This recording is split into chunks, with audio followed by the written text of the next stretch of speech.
Hi, my name is Leslie Schweitzer. I'm a graduate of Rosalind Franklin University of Medicine and Science, Nurse Anesthesia, Team 2017. I'm a new grad CRNA, and I wanted to do a video on Sugammadex because it's new, exciting, and hardly mentioned in the textbooks at this point. Throughout school, I barely had the opportunity to use this drug, but now in my practice, I use it every day and I love it. I'm hoping this presentation gives you the information you need to start feeling comfortable using Sugammadex, the newest addition to your top drawer.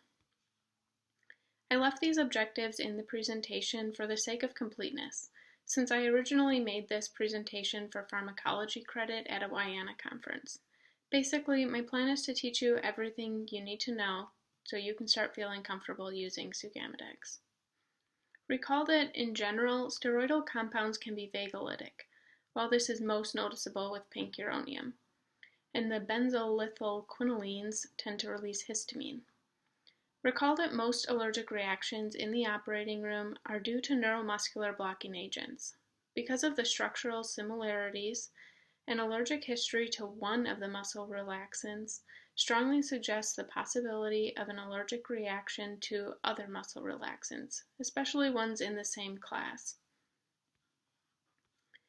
Sugammadex is the first selective binding agent for steroid-based non-depolarizing neuromuscular blocking agents.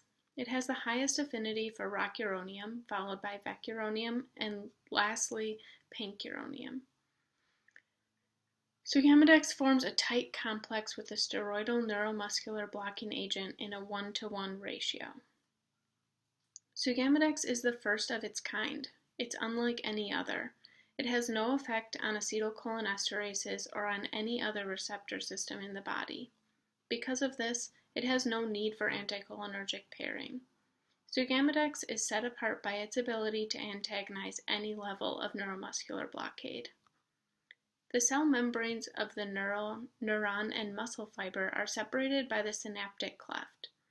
As the nerve action potential depolarizes, acetylcholine is released and diffuses across the synaptic cleft to bind with nicotinic cholinergic receptors at the motor end plate. Approximately 50% of the acetylcholine that is released is either degraded by acetylcholinesterase or diffuses out of the cleft before it reaches its target.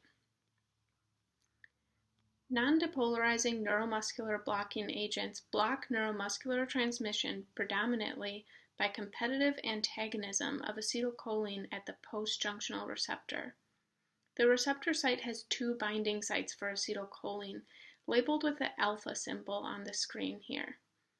Therefore, only one neuromuscular blocking agent molecule is needed to inhibit the impulse, versus two acetylcholine molecules that are needed to initiate a response.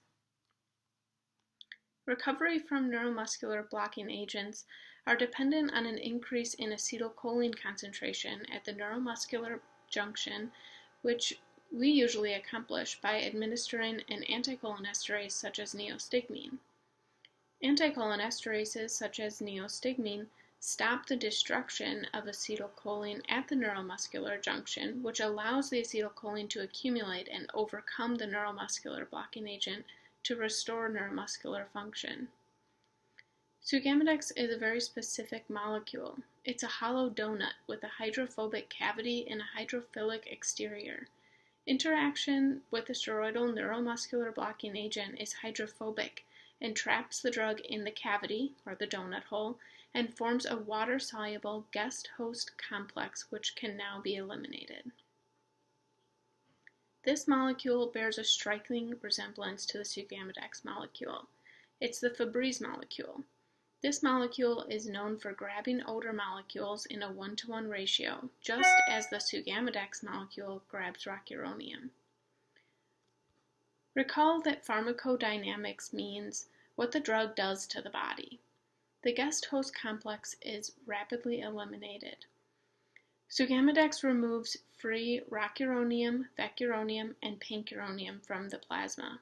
This creates a concentration gradient that favors the remaining rocuronium, vecuronium, or pancuronium from the neuromuscular junction back into the plasma, where it can be encapsulated by the remaining Sugammadex molecules.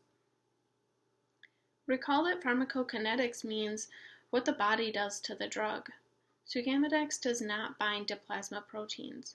It is removed by renal elimination. Metabolism is very limited. 75% of the drug is eliminated unchanged in the urine. Therefore, Sugammadex should not be administered to patients with a creatinine clearance of less than 30.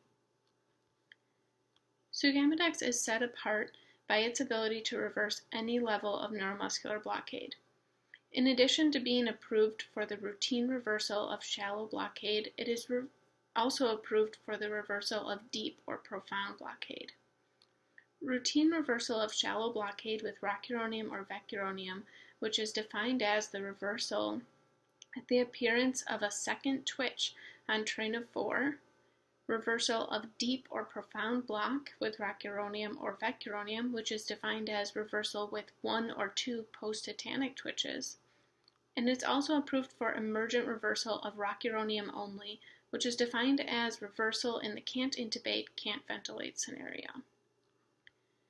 Using Sugammadex for the reversal of shallow blockade, defined as 2 twitches on train of 4, calls for a dose of 2 milligrams per kilogram with a reversal time of 1.5 minutes. Using Sugammadex for the reversal of profound blockade, as defined as 0 twitches on train of 4, but 1 to 2 post-tetanic counts, calls for a dose of 4 milligrams per kilogram with a reversal time of 3 minutes. Using Sugammadex for the emergent reversal of deep blockade in the situation of can't intubate, can't ventilate after an RSI dose of rocuronium has been given calls for a whopping 16 milligrams per kilogram with a reversal time of 3 minutes. Recall that an RSI dose of rocuronium is 1.2 milligrams per kilogram. Again, Sugammadex is set apart from other reversals because it has no effect on the reversal of isoquinolineium neuromuscular blocking agents such as atracurium or cisatracurium. It has no effect on depolarizing neuromuscular blockers such as succinylcholine. It also has no histamine release, fewer hemodynamic effects, and again, no need for accompanying it with an anticholinergic agent. After reversal with Sugammadex, if you should find yourself needing to re-paralyze your patient, there is a minimum waiting time before administration of a steroidal neuromuscular blocking agent can be given again. The waiting times are shown in this chart. Recall that since Sugammadex has no effects on cisatracurium, atracurium, and succinylcholine, you can re-paralyze with one of these agents without waiting at all. Anaphylaxis and hypersensitivity are more common with neuromuscular blocking agents, and Sugammadex fits into this category. Other warnings you should be aware of is that in studies, a small number of patients exhibited a delayed or minimal response with Sugammadex. An even smaller number of patients experienced bradycardia, even asystole, but at the same rates of neostigmine. Decreased efficacy of some other drugs, such as birth control, have also been noted.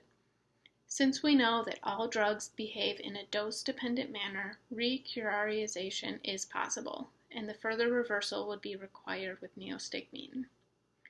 Some special populations have not been studied, and these are children under the age of 17, pregnancy and lactation, as well as Sugammadex has not been studied for reversal in the intensive care unit.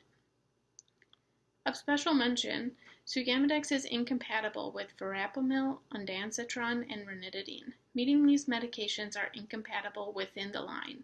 Adequate flushing between medications will eliminate this as a problem. Sugammadex is currently available in 2 vial sizes. Both come in 100 milligrams per ml. It's either a 2 ml or 5 ml vial. It depends on what your pharmacy stocks you with. Anecdotally, the small vial seems to be adequate for almost every situation, unless you find yourself in the can't intubate, can't ventilate situation where you would be opening a lot of vials. Thanks for sticking with me through this presentation. It's my first YouTube presentation. I hope you've enjoyed it.